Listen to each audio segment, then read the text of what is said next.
So as the title says, this is a little bit of an example of market-based pricing philosophy. We're going to talk about that very briefly. As with all other terminology, I think we're going to get tired of this one, but it's very, very popular, and it does define exactly what's going on and what is necessary for us to evolve. Market-based pricing philosophy is the powerful concept that with all the data available, all values are based solely on the market or what that market will bear. Both the price of the unit for sale as well as the trade-in are under this influence. The utilization of this, along with the technique, make up the third part of the Hamilton Sales Training Foundation. So this is extremely important, and when I say based solely on the market, that's what we have to believe to go in with strength. You wouldn't believe how many deals are lost, how much money is lost from selling from our heels.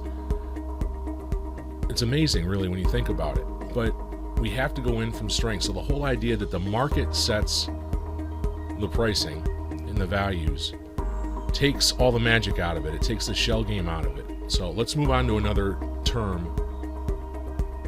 Positive value statement. Pretty self-defining. Words which have the potential to increase the customer's sense of value with respect to a person, product, or service, vehicle, or facility. So these are things that are used, again, to set that strength and to set us up for success from the beginning, and they have to be utilized consistently throughout the sales process. And we're going to talk about a little addition to the sales process, interpretation of data. In fact, that's what this video is really all about. Now, the next one that we're going to utilize is kind of a neat one, and you've heard me talk about it before, but warm fuzzies. Comfort building phrases or statements which help the customer feel more intelligent or important. You're clearly doing a great job as a consumer. Everyone is vital to our business, and we don't want to miss you. And your words have weight, and I want you to be able to tell everyone how well we did. Are great examples of these. And it's important that we utilize this as well, because everybody wants to be more intelligent or more important. It sets the tone for success, and it creates comfort. And again, customer comfort, consultant confidence, that's the first part. The pursuit of those things, the first part of our sales foundation.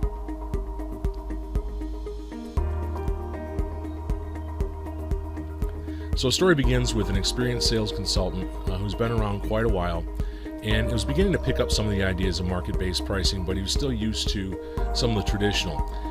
So let's say you get somebody out on the lot that says, what's your best price, or what have you, and I'm going to go ahead and we'll break to the fact that this was brought in by a BDC agent as well. But at any rate, this gentleman was beginning to work the deal. And again, he had a lot of experience in the past with folks, but what he had run into and what he was relating to his sales manager was that these folks were very analytical. It was an analytical couple. The neat thing about analytical couples, this is kind of the stars aligning for us with market-based pricing and utilizing all these things, but they're perfect for this because they value logic. Now, we have to get them, everybody, no matter what their personality type, whether they're a driver, expressive, analytical, or amiable, off the negative emotion, into the logic, and into a positive state of emotion for a purchase decision, and that's what we're going to do. Now, you know the analytical type. They're going to think about everything. They're going to question a whole bunch of stuff because they're cautious about everything. They deliberate about every little thing, it seems like. But again, they're open to logic, so it's kind of neat because you can go ahead and take that personality type and win them over relatively quickly if you are always preaching the fact that, hey, you know, this is not a number that we're going to pull out of the sky. These things are selling very well in the marketplace for a bit more than this.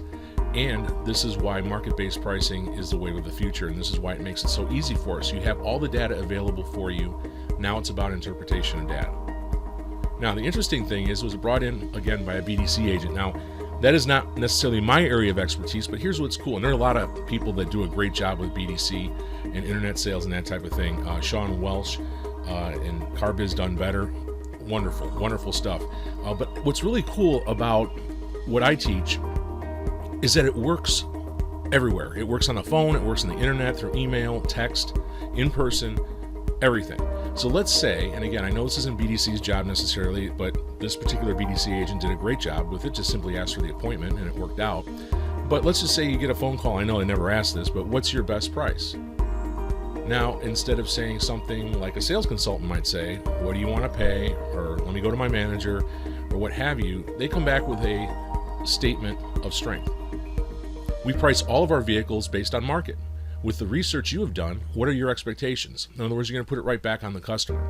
Now, a lot of times this will work and you'll be able to set an appointment from here. But let's just say the customer, and there's so much more, there's so many nuances to this, and I'm just touching upon it, so please understand that. We just want a better price. Now the BDC agent, again, from strength, is going to transition to asking for the appointment. Understood, you're doing your job as a consumer. That's a bit of a warm fuzzy. I'm sorry I interjected there. I would expect nothing less. These are selling for a bit more than this in the marketplace. However, we have found that our guests have a bit more influence upon price when they are present. When would your schedule allow for a visit? Now this is really neat. If you take a look, you're doing your job as a consumer is a warm fuzzy. The statement, these are selling for a bit more than this in the marketplace, is a positive value statement or a value statement. And then you go ahead and ask for the appointment. So this BDC agent did an absolutely wonderful job. But now I want to cut right to the deal as it was desk or as it was set up, because the sales consultant had set up the manager saying these people have been pushing for a discount throughout the entire process. They want to negotiate, and I get it. The majority of us in this business do negotiate. There's a lot of one price stores out there. This will work really well with one price also. But let's just take a look at this worksheet. We've all seen something very similar to this.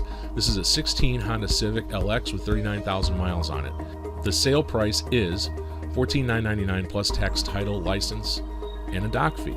Show some cash down, some payment options, and all that neat stuff. So we have everything right there. So what do we do if we know that the customer is trying to set up a discount? What if this is an old stocker and there's just no room? But we have to go into every deal thinking that we're not going to move on it, because we can always fall back on some of the old tactics and strategies. There's always a place for, if I could, would you? Unfortunately, that's the only close that most people know. We're going to learn more about these as everything progresses, but we don't want to do that right now. We want to build value and give the impression that this price is wonderful and there's no need for negotiation. So how do we do that? Well, let's take a look at some of the sources in the marketplace.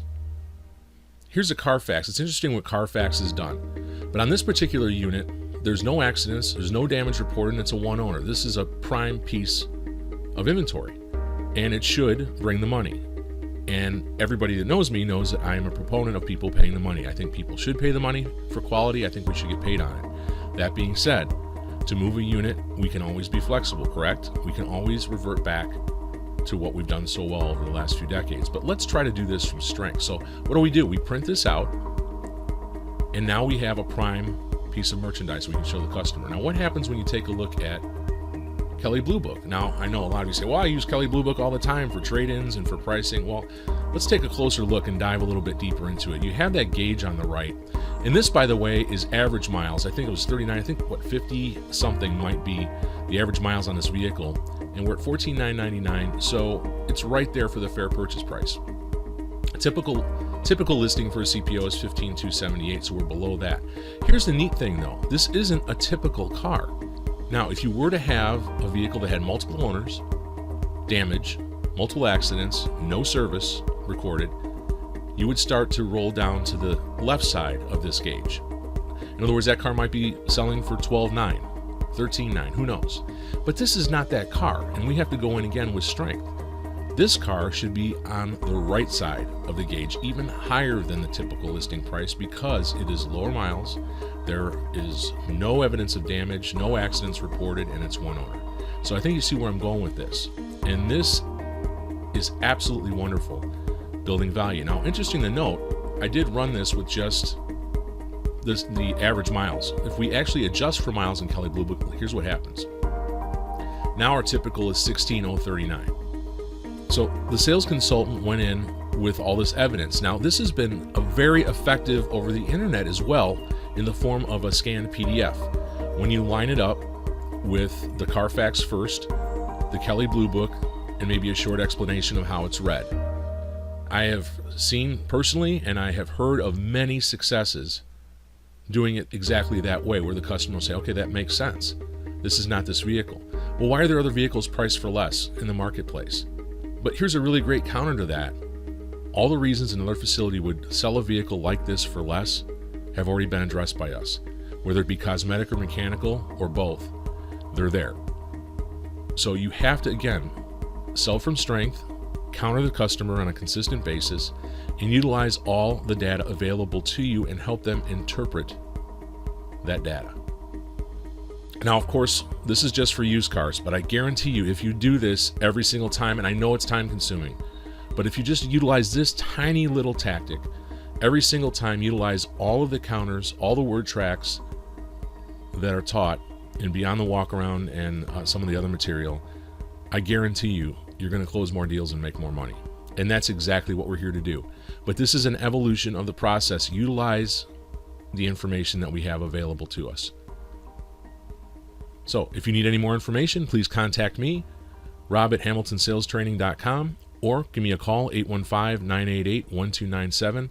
I am here for you, and please look for future webinars and workshops. Take care.